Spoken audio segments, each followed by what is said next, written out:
మీకు ఓటింగ్ వేసే ఒక అద్భుతమైన అవకాశం. అదేంటి ప్రేమ్ గారు, ఇప్పుడు ఎలాగో ఓటింగ్ చేయబోతున్నాం కదా, ఓట్స్ వేస్తాం కదా అంటే అలా కాదండి. మీ ఫేవరెట్ కంట్రీ ఏమిటి అని ఎవరైనా అడిగారు. సో అప్పుడు మీరు ఏం చేస్తారు? చూడండి, ఆఫ్ఘనిస్తాన్ ప్రజలను ఇలాగే అడిగారు, మీ ఫేవరెట్ కంట్రీ ఏదండి అంటే వాళ్ళు ముక్కమ్మడిగా India, Bharat is our favourite country అని చెప్పి డైరెక్ట్గా చెప్పేశారు.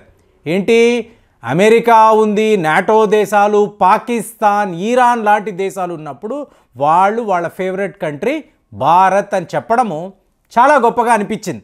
సో ఇప్పుడు మిమ్మల్ని అడిగారు, నన్ను అడిగారు, ఏమండి మీ ఫేవరెట్ కంట్రీ ఏంటండి అంటే మన ఇండియా కాకుండా, భారత్ కాకుండా, అప్పుడు మీరు ఎవరికి ఓటింగ్ వేస్తారు? చూడండి, ఇది ఎంత గమ్మత్తైన ఒక విషయమో అంటే, వై భారత్ మ్యాటర్స్ అని చెప్పి మన జయశంకర్ మాస్టర్ ఒక పుస్తకము రాశారు. సో ఇందులో ఆయన ఎన్ని చిత్ర విచిత్రమైన వర్ణనలు అంటే, ఇవాళ ప్రపంచం అంతా కూడా ఇప్పుడు భారతదేశము మీకు శ్రీరాముడు అంటే మనము అఖండ భారత్ అని చెప్పి మాట్లాడాలండి. అఖండ భారత్ మీకు రాముడు అయితే మీ యొక్క లక్ష్మణుడు ఎవరు, రావణాసురుడు ఎవరు? సో ఇలా మీరు ఆలోచించుకోవాలి, ఓటింగ్ వేస్తూ వెళ్ళాలి. ఇది ఎందుకు ఇలా అడుగుతున్నానంటే, ఒక జర్నలిస్ట్ అడిగారు, ఏమండి మీ పుస్తకంలో రామాయణానికి సంబంధించి ఇన్ని రెఫరెన్సులు ఉన్నాయి కదా అంటే, జయశంకర్ గారు ఏం ఆలోచించారు, మీకు రామాయణాన్ని రెఫర్ చేస్తున్నప్పుడు ఈజీగా ప్రతి వాళ్ళకి కూడా అర్థమవుతుంది అంటే మీ ఫారిన్ పాలసీ ఏంటి, జియో పాలిటిక్స్లో రామాయణం యొక్క రోల్ ఏమిటి, ఇదంతా ఆలోచించి ఆయన ఈ పుస్తకం రాశారు. అప్పుడు ఆయన ఏమన్నారంటే, నేను ఫ్రాన్స్కి సంబంధించి ఎన్నో రెఫరెన్సులు రామాయణము నుంచి లక్ష్మణుడిని రెఫర్ చేస్తూ రాశాను. సో ఫ్రాన్స్ ఏంటి, లక్ష్మణుడు ఏంటో మీరు ఊహించుకోండి. అంటే మీకు భారత్, అఖండ భారత్ శ్రీరాముడు అయితే ఫ్రాన్స్ మీ లక్ష్మణుడు. అంటే ఇప్పుడు మూడంతా కూడా మీకు అయోధ్య, రామాలయము, జై శ్రీరామ్ ఇదే కదండి. భారత్ అంతా కూడా మీకు ఇలాంటి వార్తలే కదా, ప్రతి వాళ్ళు శ్రీరాముడు గురించి మాట్లాడుతున్నారు కదా. అలాంటప్పుడు ఈ పుస్తకము విడుదల అవ్వడము, ఇందులో శ్రీరాముడి తమ్ముడు మీకు లక్ష్మణుడు ఎవరు అంటే భారత్ యొక్క తమ్ముడు ఫ్రాన్స్ అని చెప్పి జయశంకర్ గారు చెప్పడము, ఇవాళ ప్రతి వాళ్ళు కూడా ఒక సెన్సేషనల్ వార్తగా మాట్లాడుకున్నారు. ఇప్పుడు మిమ్మల్ని నన్ను అడిగారు, ఏమండి భారతదేశం యొక్క ఫేవరెట్ కంట్రీ ఏది, మీ ఫేవరెట్ కంట్రీ ఏది అని అడిగితే ఆటోమేటిక్గా మనం రష్యా అంటాం. ఎందుకంటే ఎప్పటి నుంచో ఈయనే అంటున్నారు కదా, టైం టెస్టెడ్ ఫ్రెండ్షిప్ అని అంటున్నారు. మరి అలాంటి రష్యాను విడిచిపెట్టి మీరు ఇవాళ ఫ్రాన్స్ గురించి ఎందుకు మాట్లాడుతున్నారు? ఆటోమేటిక్గా మనం ఆలోచించామనుకోండి, రష్యా అనేది చాలా పెద్ద దేశము, మీకు అలాంటి ఒక దేశము భారత్ యొక్క తమ్ముడు అంటే రాముడు యొక్క తమ్ముడు లక్ష్మణుడు అంటే మీకు మ్యాచ్ కాదు. మరి అలాంటిది మీరు చెప్పండి, రష్యాను మనం ఎక్కడ ప్లేస్ చేయాలి? సో ఇప్పుడు నాకు ఒక ఆలోచన వచ్చింది, రష్యా పెద్ద దేశం కదండి, ఎప్పుడు కూడా మనము కష్టాల్లో ఉన్నప్పుడు మనల్ని ఆదుకుంటూనే ఉన్నారు. కాబట్టి శ్రీరాముడి యొక్క తండ్రి గారు రష్యా మన దశరథుడు అవ్వచ్చా, లేదా దశరథుడి గారి తండ్రి గారు అజా, చక్రవర్తి అజా, సో ఈయన అవ్వవచ్చా? సో రష్యాను మనం అలా చూడాలా, ఒక గ్రాండ్ పేరెంట్ లాగా, గ్రాండ్ పా లాగా, లేదా మా నాన్నగారు దశరథుడు అని చెప్పి రాముడు ఎలా అంటాడో భారత్ కూడా మా నాన్నగారు రష్యానేనండి అని చెప్పి చెప్పవచ్చా అంటే అలా లేదు కదండి. అఖండ భారత్లో రష్యా కూడా ఒక భూభాగమే. మీకు ఉరల్స్, ఊరు ప్లస్ ఆల్, ఉరల్ అంటే ఊరు ప్లస్ ఆల్ అంటే మనిషి అని అర్థము, అంటే ఊరులో ఉండే మనిషి అని అర్థము. అలాంటి ఒక కొండ, ఉరల్ మౌంటైన్స్ నుంచే మనం ఇవాళ క్రూడ్ ఆయిల్ తెప్పించుకుంటున్నాం.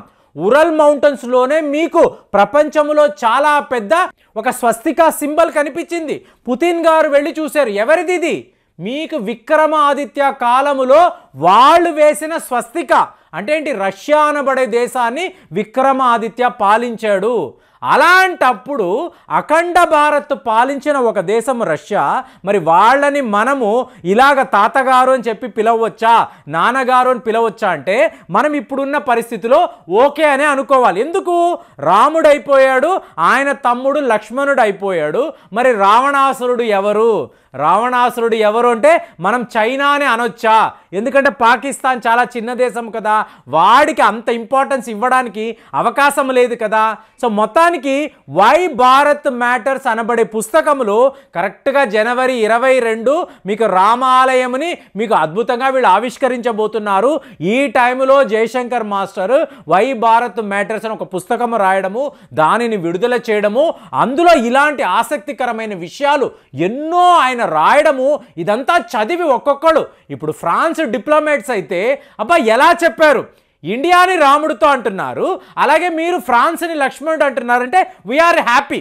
ఇప్పుడు మీరు గమనించారనుకోండి, ఒక అమెరికానో, ఒక కెనడానో, ఒక యూకేనో మీరు చూసారనుకోండి, ఏదో ఒక క్వెరీ పెడుతూనే ఉంటారు, ఏదో ఒక రకంగా మిమ్మల్ని ఇబ్బంది పెడుతూనే ఉంటారు. వీళ్ళతో ఫ్రెండ్షిప్ అనేది ఎప్పుడు స్మూత్గా ఉండదు. You are my best friend అంటాడు, కానీ ఎప్పుడు కూడా దీన్ని అంటే మనకు అవసరం అన్నప్పుడు అక్కడ అమెరికానో, యూకేనో, కెనడా వాళ్ళు ఉండరు. సో మనతో ఉండేది రష్యా అనే, తరువాత మీరు చూసారంటే ఫ్రాన్స్. కాబట్టి ఎప్పుడు మనం ఈ ఆంగ్లో సాక్సన్ కంట్రీస్ని మన బెస్ట్ ఫ్రెండ్స్, వీళ్ళను మనలో భాగంగా మనం భావించకూడదు, కానీ రష్యాను అలాగే భావించాలి, మీరు ఫ్రాన్స్ని కూడా భావించాలి. ఫ్రాన్స్ దగ్గర నుంచి మనము రఫేల్ విమానాలు కొన్నాము, అలాగే ఇవాళ న్యూక్లియర్ సబ్మరైన్స్ను మనము తయారు చేయాలంటే వాళ్ళతో మనకి ఒక డిఫెన్స్ ప్యాక్ట్ ఉంది. ఇంకా ఫ్యూచర్లో ఎన్నో కొత్త కొత్త ఒప్పందాలు మనం ఫ్రాన్స్తో ఏర్పాటు చేసుకుంటాం, ఎంఓయూలు ఉన్నాయి. ఎక్కడా మనకు ఫ్రాన్స్ వల్ల ఎప్పుడు ఇబ్బంది వచ్చింది లేదండి. ఒక రేసిస్ట్ కంట్రీ కాదు. భారత్ మా విషయంలో ఇలా చేసింది, వాళ్ళు ఇలా చేయకూడదు, తీవ్రవాదుల పట్ల ఇలా ఉన్నారు, హ్యూమన్ రైట్స్ వయలేషన్ ఉంది, ఇవన్నీ మీకు ఫ్రాన్స్ నుంచి భారత్ విషయంలో ఎప్పుడు ఎలాంటి స్టేట్మెంట్ ఉండదు. కాబట్టి ఇండియా రాముడు అంటే మీకు ఫ్రాన్స్ లక్ష్మణుడు అని చెప్పి ఈ పుస్తకంలో ఈయన క్లియర్గా రాశారు. కానీ నా వరకు చెప్పమంటారా, మనము అఖండ భారత్ అన్నప్పుడు ఒక రష్యానో, ఒక ఫ్రాన్స్, ఒక అమెరికానో ఇక్కడ ఆగిపోవడానికి లేదు కదండి. శ్రీరాముడు అన్నప్పుడు ఈ ప్రపంచాన్ని పాలించిన ఒక చక్రవర్తి, వీళ్ళ వంశస్థులే ఈ ప్రపంచంలో ఎన్నో దేశాలను పాలించారు. మరి వాళ్ళందరూ కూడా మన బంధుమిత్రులే. కాబట్టి ఇవాళ ఒక ఫ్రాన్స్ని రాముడి యొక్క తమ్ముడు లక్ష్మణుడితో అనడము, మరి సీత ఎవరు, రావణుడు ఎవరు, దశరథుడు ఎవరు, కైకేయి ఎవరు, వీళ్ళందరినీ కూడా జయశంకర్ మాస్టారు తన పుస్తకంలో వర్ణించి ఉంటే చాలా చాలా అద్భుతంగా ఉండేదని చెప్పి ఇవాళ ఎంతోమంది మాట్లాడుతున్నారు. ఈయన ఏం చేసినా కూడా ఒక ప్రత్యేకత, ఒక సెన్సేషనలిజం, ప్రతి దాంట్లో చాలా డీప్ నాలెడ్జ్. ఎందుకు ఈయన ఫ్రాన్స్ను లక్ష్మణుడితో పోల్చాడు, ఇదంతా మీరు గమనించారనుకోండి, ఈ డేటా అంతా తీశారు, ఈ రిజల్ట్స్ని అంతా చూశారనుకోండి, ఒక పర్ఫెక్ట్ అనాలిసిస్ కనిపిస్తుందండి. భారత్ని రాముడు అనడం వలన ఈ ప్రపంచాన్ని పాలించిన వాళ్ళము మేము అని చెప్పి ఈయన చెప్పకనే చెప్తున్నాడు. ఇవాళ మీరు ఒక సిరియా దగ్గరికి వెళ్ళండి, టర్కీ వెళ్ళండి, అలాగే మీరు ఈరాన్ దగ్గర ఎన్నో ఆలయాలు, ఈ ఆలయాల్లో రాముడికి చెందిన విగ్రహాలు, హనుమంతుడి విగ్రహాలు ఎక్కడి నుంచి వస్తాయండి? 6000 సంవత్సరాలు, 7000 సంవత్సరాలు, ఇలా ఇంత పాత విగ్రహాలను, ఆలయాలను ఎక్కడెక్కడో మారుమూల దేశాలలో మీరు చూసారంటే ఇప్పుడు నేను చెప్తున్న వెర్షన్ మీరు తప్పు అనుకుంటారా?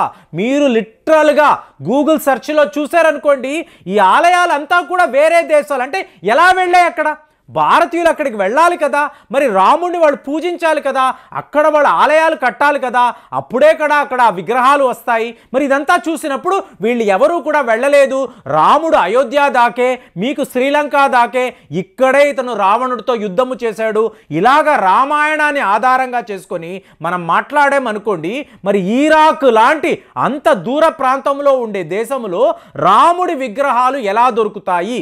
ఒక్కసారి మీరు ఆలోచించండి. ఈ డౌట్స్ అని నాకు చిన్నప్పటి నుంచే ఉండడం, వీళ్ళని ఒక్క అయోధ్యతోనే మనం పరిమితం చేస్తామా?